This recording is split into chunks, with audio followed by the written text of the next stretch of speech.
Okay. Here's a brother of mine who has studied this subject from Christian scholarship. Perhaps you can shed some light on the gospel genre of John and the differences between the other gospels. Is the gospel of John considered to be a historical reflection entirely about the historical Jesus? I'm Paul, by the way. What's your name?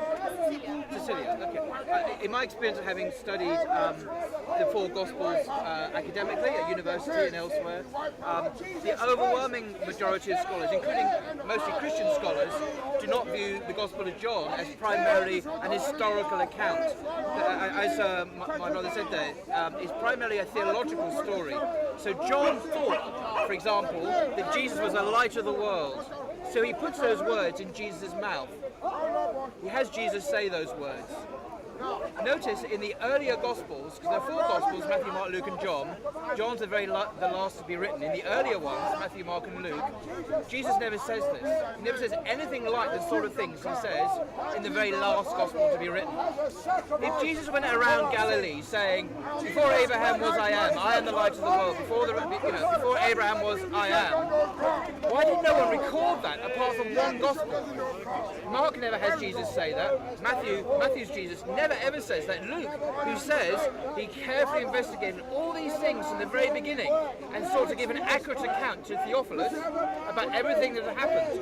He never once records Jesus ever saying any of this stuff. Very interesting. And he wrote before John. So scholars think that over the generations, over the decades, people reflected on what Jesus meant for them. And for some Christians, Jesus became a divine figure. He became like God himself. And so they dramatized that belief in a narrative which we call the Gospel of John. And sadly, we see this many times in history. We see great men through whom God shines, if you like, to use the Christian language, who are mistaken for God himself by some of their followers. For example, even in Islam, this problem happens. There's a guy called Ali, who was the son-in-law of Muhammad, peace be upon him, who married Muhammad's own daughter, Fatima.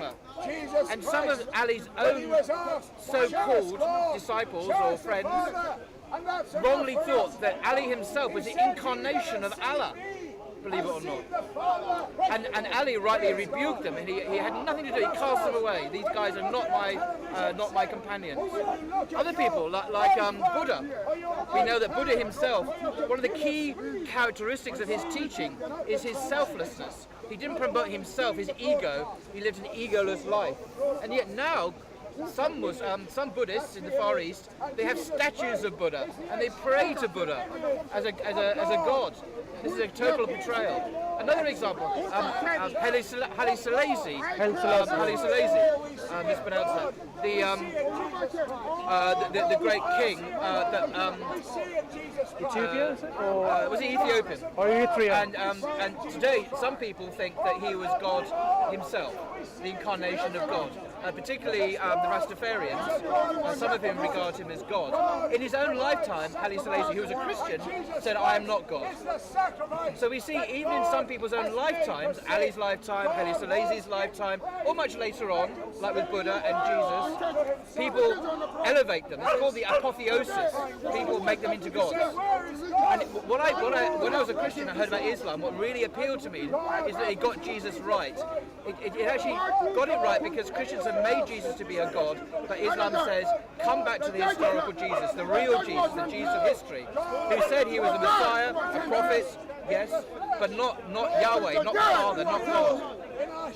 And just finally, if you look at the very earliest teachings of Jesus, God is always someone else. He's always preaching about God.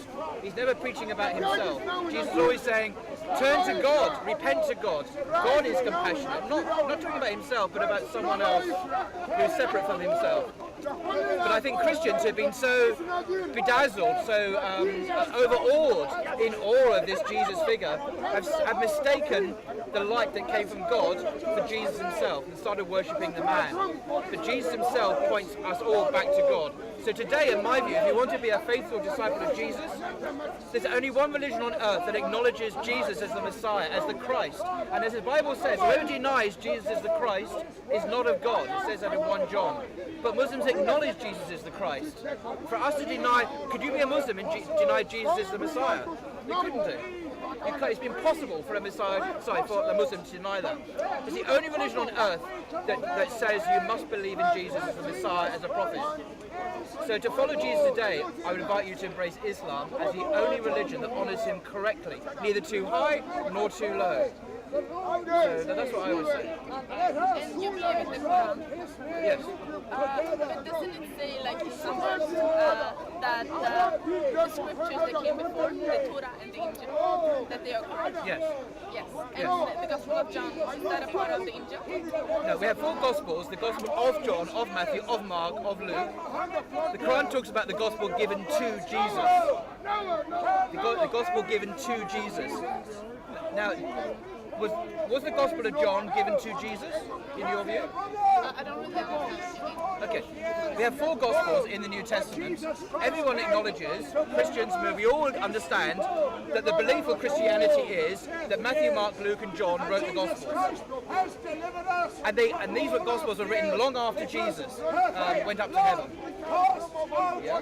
So no one thinks, for example, that Luke was a disciple of Jesus himself during his lifetime. Yeah? But the Quran says the Injil, the Gospel, this message, this book, this revelation was given to Jesus. Yeah? Sorry. It was given to Jesus. And it's that we believe, or Muslims believe, has been corrupted and changed by later Christians. So they're no longer following the pure teaching of the Gospel of Jesus. Now, what's the proof of this? Because Christians often say to me, what evidence is there that Jesus went around doing this? Well, the evidence, funnily enough, is in the earlier Gospels. It says, for example, in Mark and Matthew, sorry, if I may rest my umbrella on your head. It's not raining, it's not raining. Oh, it's not raining anymore. Okay. Even better. Just a little bit. It says in the earliest Gospels that Jesus went around Galilee preaching the Gospel, preaching the good news. So he already had a Gospel that he was preaching to the Jews. It wasn't the Gospel of John or Matthew or Luke or anyone else. The Gospel of Barnabas, the Gospel of Judas, the Gospel of Mary, the Gospel of Peter. All these Gospels in the early church were circulating around. No, he had his own Gospel. So what was the Gospel message, do you think, that Jesus was preaching when he went around Judea? Any idea what it was? Can I just ask you, what was the Quran written? Sorry. When was the Quran written? The Quran, what Muslims believe, that's what we believe, the Quran is the actual speech of God himself. So it wasn't written by a man. Muhammad in our tradition was illiterate, he couldn't read or write. So he didn't author it, he didn't create it. What he did, he was given the words via Archangel Gabriel, and he memorized them and he passed them on to his companions. So they weren't created or made up by a human being, they were the literal speech of God. And we believe they're uncreated and eternal, because God himself is uncreated and eternal. Yeah? But the words of Matthew, Mark and Luke are clearly the words of human beings. And they are like for us the seerah or the hadith literature. They're created by human beings, and they may contain mistakes, as indeed they do, as has already been pointed out to you. So Muslims call back to the original gospel, that even the 4 gospels in your Bible say that Jesus was preaching around Galilee. So when Jesus went around preaching, what was the message, do you remember, in the earliest Gospels that he was preaching? Do you remember what he was saying to the people? I don't understand what you mean. Okay, let me get my Bible out and I'll just read it to you. And I have a Bible here somewhere. I'm fully armed, I've got a Bible and a Quran, so I have them both. And it's raining again.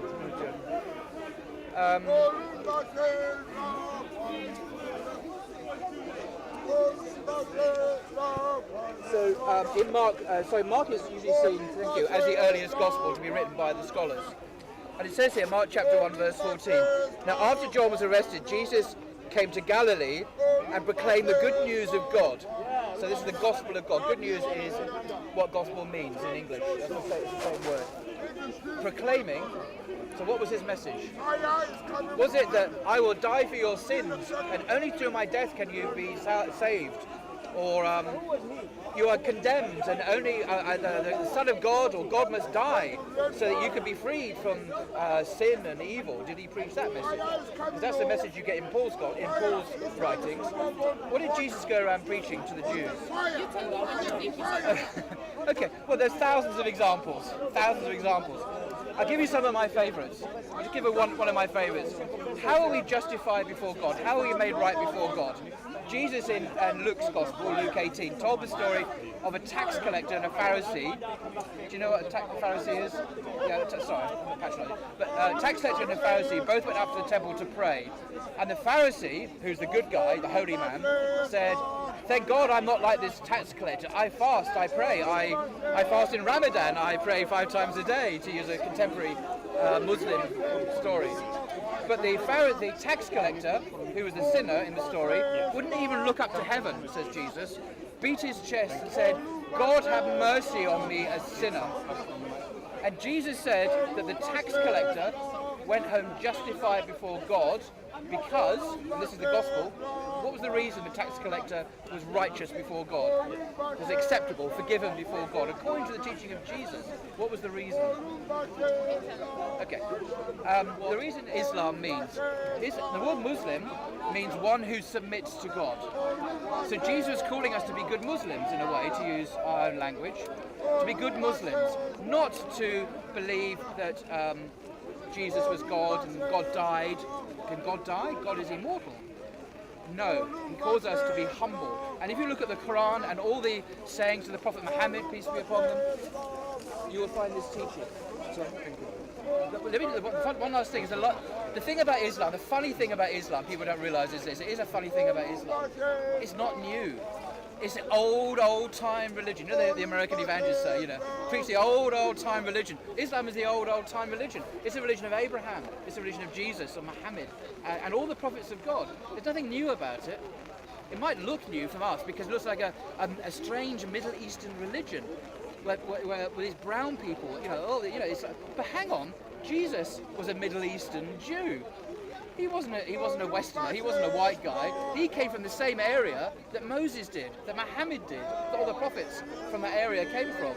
So he was actually as foreign, as alien, Jesus, as Muhammad is. They both came from the same area of the world. And they both shared a very similar language, because Jesus spoke Aramaic, Muhammad spoke Arabic, and they're very similar languages. Anyway, so I would say that Muhammad is bringing reminding humanity and calling humanity back to the original religion of Abraham and David and Joshua and Jeremiah and Isaiah and Jesus and all the prophets of God. There's nothing new about it, in my view. I see that you are quoting a lot of scripture. Yeah. Do you believe that the Quran is the infallible word of God, unchanged from the beginning? As I've already said, Muslims believe, and I believe, that the Quran is the actual speech of God himself. Yes, God's words, God's teaching doesn't change, as I've already said. As well as the Arabic, there's only one version, or... Sorry? How many versions are there of the Quran in Arabic? Well, this is a misunderstanding here. Of course, there are many different translations, but the original Arabic is the same. Now, it was given in several different dialects. So you get the Qurayshi dialect, you get several other dialects, but the one that dominated was the Qurayshi dialect. But that is just a way of pronouncing words. So you might get different dialects of Scots English and English and Welsh English, but it's the same language. What's the teaching of the Quran about God? Does the Quran describe God in his perfection? Does the Bible, the Gospel, the Torah, do these books describe God in their perfection? Because you expect a book from God to describe God in his perfection. Shall I give you some example? Imagine a book says, God saw some young woman having a bath naked in a pond, and he came down and he then went up and he started looking at them, observing their bath or having their bath, right? Where are you right now? Now I want to first imagine the concept of God, first of all, a particular concept of God, and see whether this describes God in his perfection. So You may be familiar with it or you may be not. That's the whole idea, just to understand the concept of God and the perfection that goes with it. So if you find this God is then watching and the poor girls noticing that someone looks like a human being is watching them having bath naked. So they started, because their clothes were on the shore, right? On the shore of the pond or on the side of the pond. But what has happened is that particular God has taken this clothes and he went up to a tree and is sitting there and watching. And they said, give our clothes back. He says, no, come out of the water, then I'll give it to you. Let's stop there, there don't have to be any graphic anymore. Would you say this is a description of a very perfect concept of God? Or is this a description of a pervert? I would have to ask you, where did you get that thought from? You see, it's not important at this very stage which book of God says this, right? We want to know, first of all, we're analyzing and understanding what it's saying. Is it describing God perfectly or not? So if a book said that, would you say this is in perfect, sync with the perfection of God? But yeah, it describes God perfectly. Like he's having an entertainment by watching naked women having a bath. Instead of asking a question, I'll ask you one, if that's all right. Because Can you answer this first and then ask? The thing is, I really don't see where you got that thought from. I think so I really don't see it as a part of the conversation. I think you've misunderstood one point. Regardless of where it comes from, which book, first what we're doing is taking the concept that is presented and examining this concept on its own merit. Yeah, I'm not a native speaker, so I really don't get where you're coming from there. But you speaking English is quite good. If you, so could I what part? Sure. Excuse me. So you believe that sorry. you It's believe- not quite. good. Yeah, Can I finish my point? Sure. Which part of my example isn't clear to you? I will explain to you in a very simple term. all of it. All of it. Yeah. Then we talk to this lady here, Cecilia. Maybe you understand better because he doesn't understand anything. I spoke. So, if you have a concept of God where he is having entertainment by watching naked women, do you think that is a good description of God? I think what Tobias was asking was where is this story from? You see, you're doing the same thing. If it came from, imagine that came from the Quran. Okay, for the sake of argument, let's say it came from the Quran. Would you say this book is from God? If I was reading that, if I were reading that, I would say, that doesn't look like a perfect description of God. It looks like someone who's a pervert. Would you not say that? That's my point. You have to critically analyze the concept of God presented. Doesn't matter which book it's coming from. By the way, Cecilia, this is not in the Quran. It's in a book, it's in some Hindu books. So we've identified the source. It's some of the Hindu books, it describes God. Okay? So, let me give you another example because that's not shocking enough. Imagine God creates human beings, because that's what we expect. God creates human beings. He is the creator. He creates human beings, and at one point he gets angry with the human being and he wants to destroy them, but he only saves those who he wants, and he chooses certain people followed by the leader, saves them in a boat, and he does flood on the whole earth and drowns everyone else, and he kills everyone else.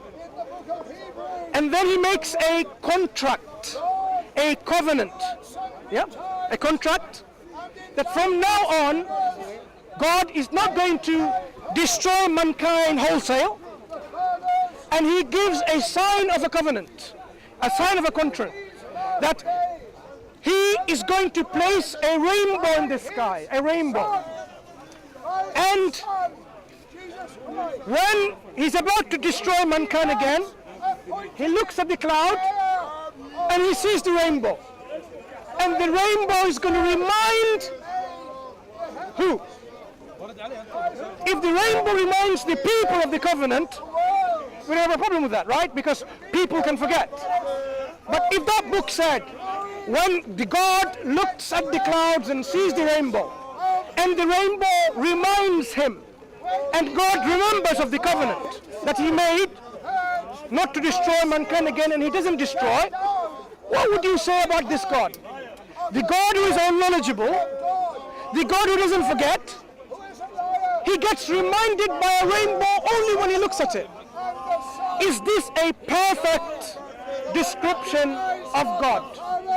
Is this a description of God which tells you that it is a good, perfect, acceptable description of God who is all knowledgeable, all wise, unforgetful? Or is it a description of a weak, imperfect, unworthy of being God, someone who needs to be reminded by a rainbow?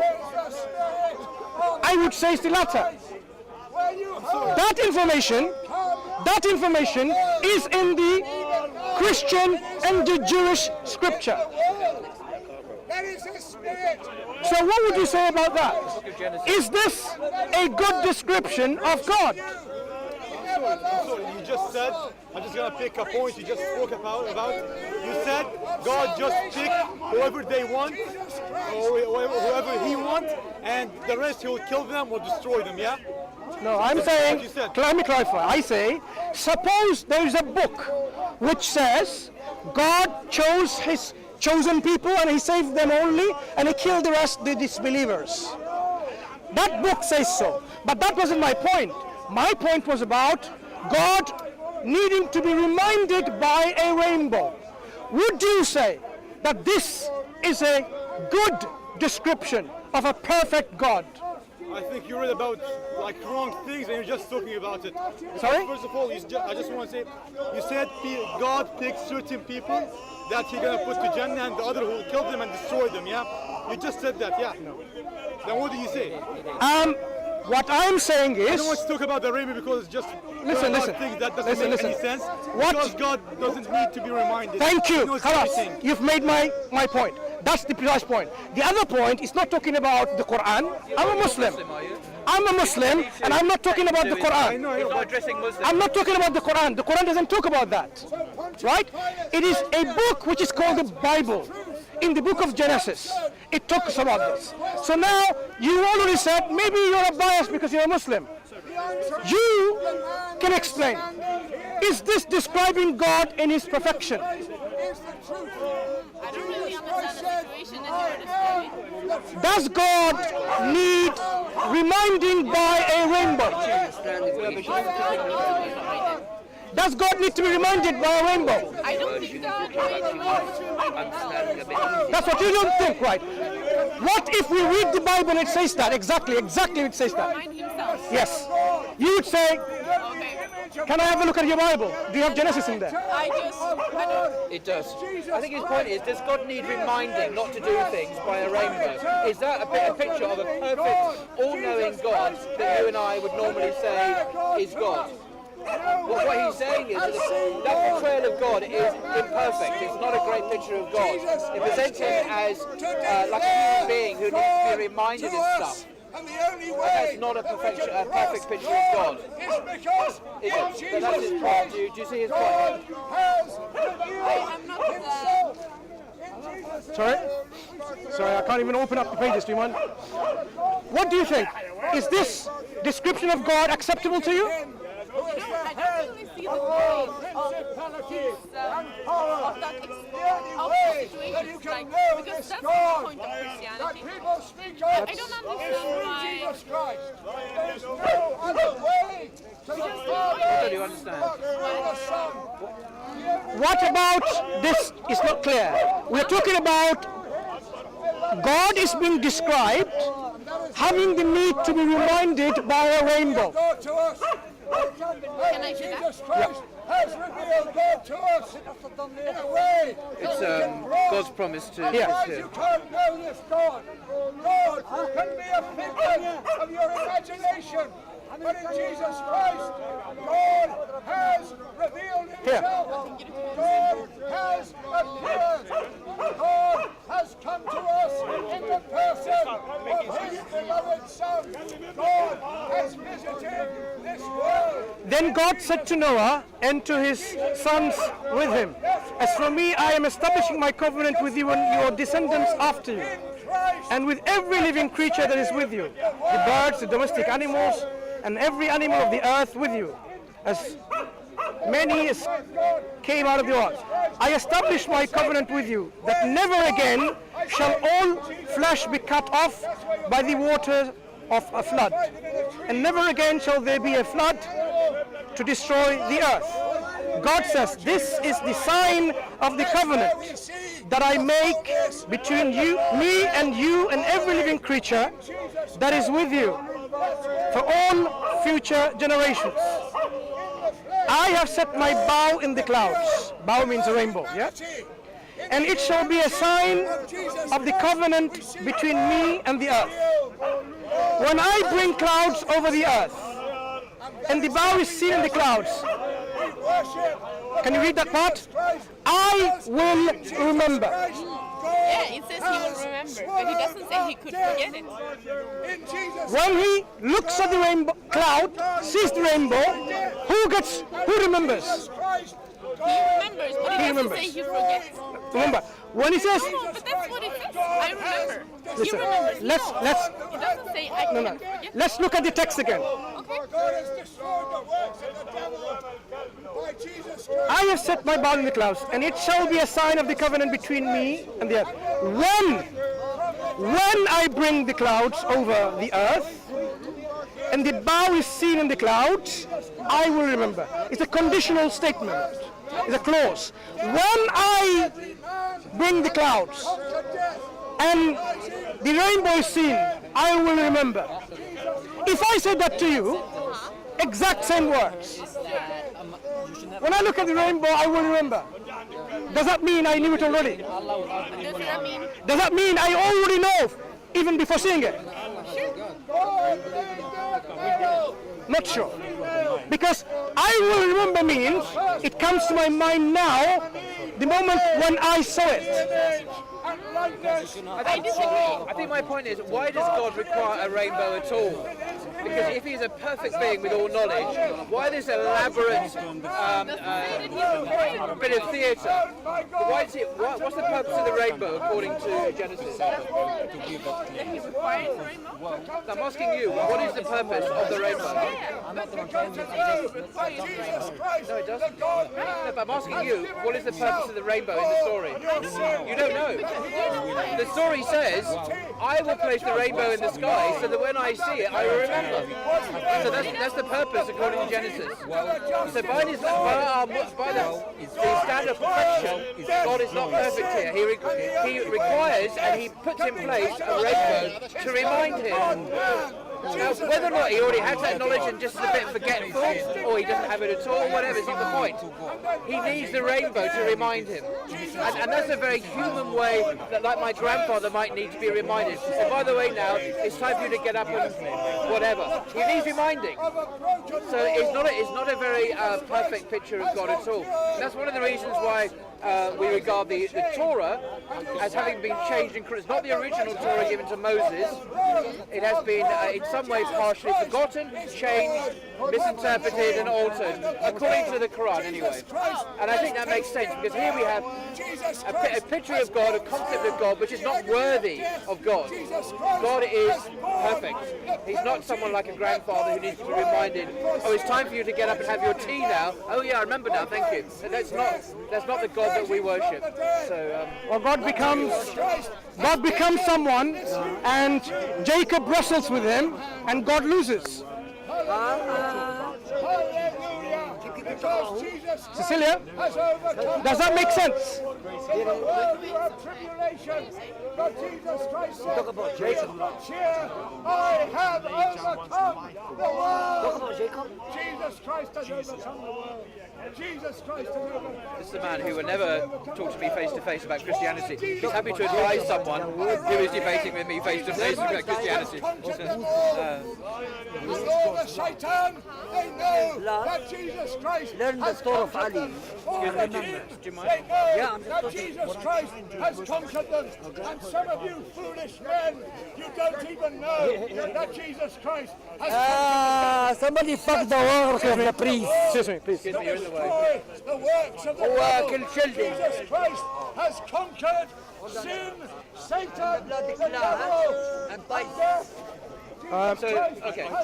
Now, to return to what we're discussing, I want to share with you 3-4 lines, which is a whole chapter in the Quran, describing God. And I want to see what you have to say about this. What do you think? This is how Islam, it's how the Quran conceives of God in his perfection. I think it's a wonderful description of God, actually. Quran, this is chapter of Surah 112, called Al-Ikhlas. Say, He is Allah, the one, Allah the eternal refuge, means who's independent. Everyone seeks His aid and support and dependent on Him. He neither begets, nor is He born, nor is there to Him any equivalent. There is nothing like unto God. So God is one, unique, absolute, independent, not born, does not give birth. There is nothing like unto God. Does this concept of God resonate in your heart and mind? Or do you think, no? We were under the power of sin. I don't know. I had a Think about it. God who is one, only and unique. One and only. But when God, Independent, absolute, not dependent. alive from the dead, He is not born of anyone, neither does He produces any offspring or children. And there is nothing like unto God. Totally unique. God is unlike anything.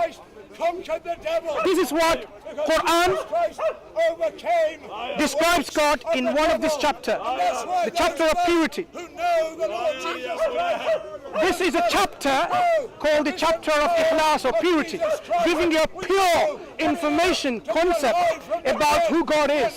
God describes Himself here. Dead Mohammedan religion, So, dead Roman, if there are more than one God, or a dead Buddhist religion, you know alive from the that the dead. whole universe will come to a ruin, it will be destroyed. Our sins, Because each God will take some parts of it and throw it with chaos and corruption. from the dead, You cannot have more than one God in reality, because God is absolute. in the book of Revelation, And if there are more than one God, they all will be absolute. when Jesus Christ You cannot have more than one absolute. Chaos will be the result. Just think for a moment. and was If you're in a car behold, I am and alive forevermore. there are two of you, He's alive. independent drivers with all controls. You have a steering wheel, clutch, gear, brakes and everything. The person next to you has the same. You can steer the car to go anywhere you like. The other person can do the same thing anywhere that person likes. Could overcome death. If you want to take the car to the north, you should be able to do that.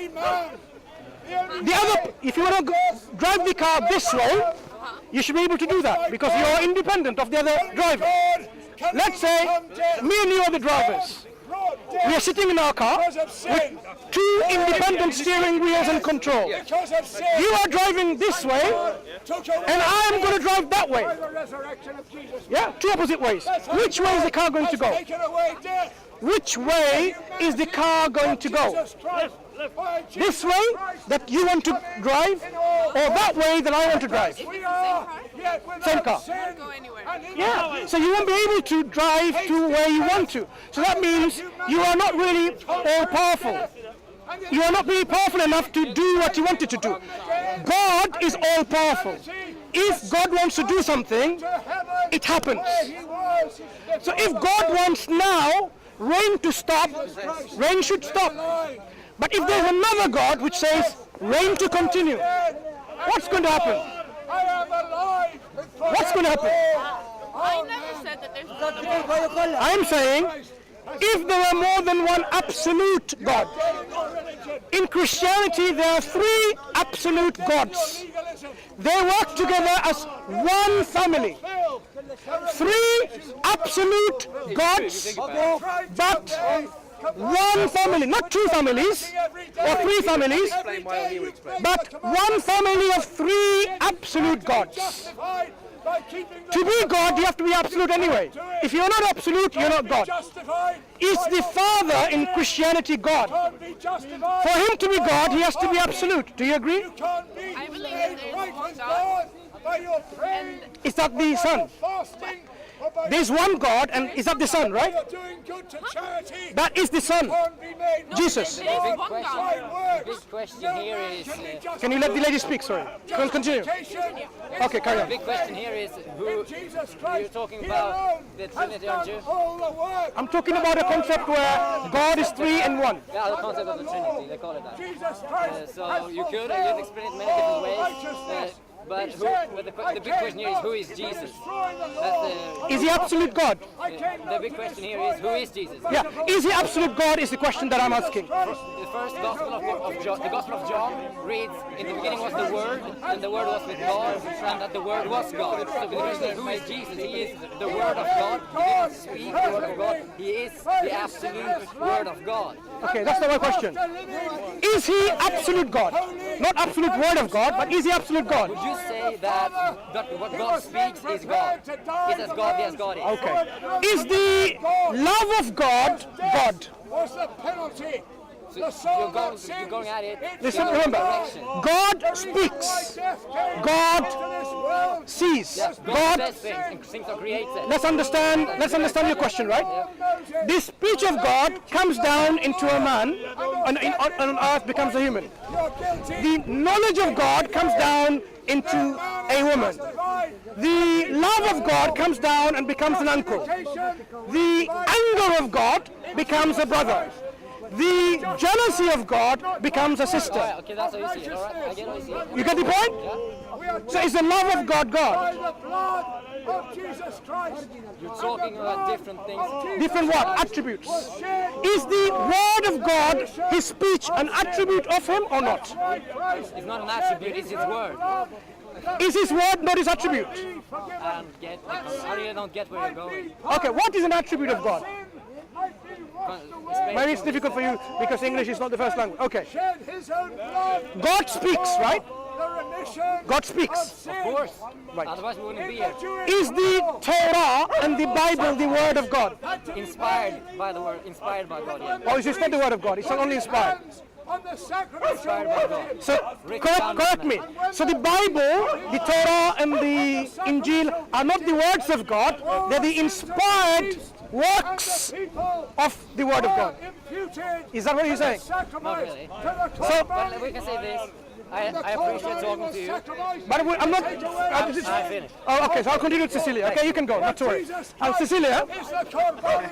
Jesus Christ is the Lamb of God that takes away the sin of the world. okay, anyway, let's end this. That's fine. I can see it's very difficult for you to reflect on, but take these points and deeply reflect in your own time, in your own convenience, and think about it. Is God described in your belief perfectly, as he should be? Or is God described in the Quran, as I given you a chapter called Ikhlas, in his perfection? Which concept of God is worthy of our worship? Who should we worship? The one who needs to be reminded of a rainbow, or the one who doesn't forget anything at all? The one who is unknowledgeable? Who should we worship? The one who says he has no children, no fathers, he's independent, or the one who has a child? Jesus Christ has the keys of Hades. Think about this, reflect on it. The Quran presents the same message as my brother was saying earlier on of all the previous prophets.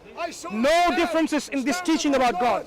That God is one and only, absolute, almighty, all-powerful, unique, nothing like God. He is the one worthy of worship, and nothing else is worthy of worship.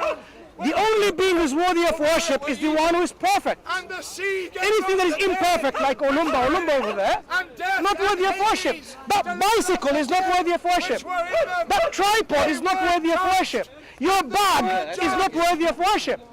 You are not worthy of worship. according as his work. Yeah? Only God is worthy of worship. The God of Abraham, Jacob, Solomon, Moses, Noah, Jesus, and Muhammad. Peace be upon them all. God of Jesus, yes.